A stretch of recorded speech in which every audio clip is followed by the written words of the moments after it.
kasih, kembali kita merenungkan kebenaran firman Tuhan yang bertema Scroll versus Grave. Terambil dari Mazmur 1 ayat 2. Tetapi yang kesukaannya ialah Taurat Tuhan, dan yang merenungkan Taurat itu siang dan malam.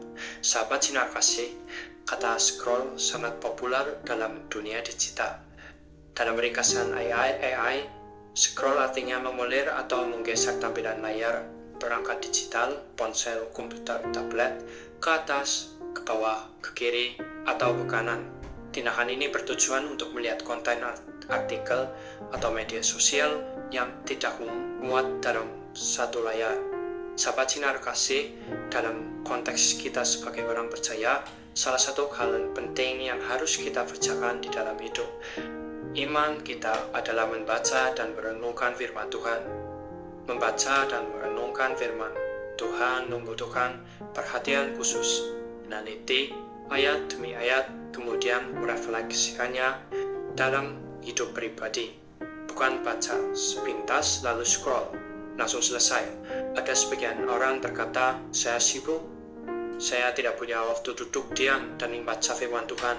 Yang lain lagi berkata, mata saya sudah tidak bisa melihat dengan baik. Ada juga yang berkata, saya kalau baca Alkitab malah mengantuk.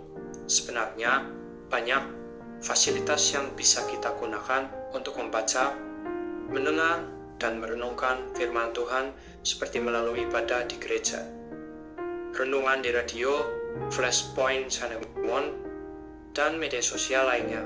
Tidak ada alasan bagi kita untuk tidak membaca, mendengar, dan merenungkan firman Tuhan. Ambillah waktu terbaik, waktu singkat tapi berkualitas dalam merenungkan firman Tuhan dan refleksikan dalam hidup pribadi kita. Sahabat sinar kasih, biarlah kita disebut berbahagia karena kita sudah merenungkan firman Tuhan siang dan malam.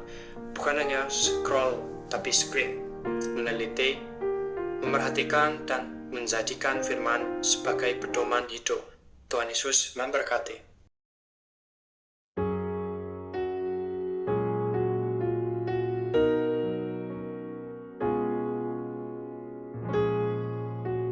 Pertolonganku ialah dari Tuhan yang menjadikan langit dan bumi. Aku berdoa supaya Ia menurut kekayaan kemuliaannya menguatkan dan meneguhkan kamu oleh rohnya di dalam batinmu, sehingga oleh imanmu Kristus diam di dalam hatimu dan berakar serta berdasar di dalam kasih. Semoga Allah sumber pengharapan memenuhi kamu dengan segala sukacita dan damai sejahtera dan dalam iman kamu, supaya oleh kekuatan Roh Kudus kamu berlimpah-limpah dalam pengharapan. Karena Allah lah yang mengerjakan di dalam kamu baik kemauan maupun pekerjaan menurut kerelaannya. Damai sejahtera Allah yang melampaui segala akal akan memelihara hati dan pikiranmu dalam Kristus Yesus. Amin.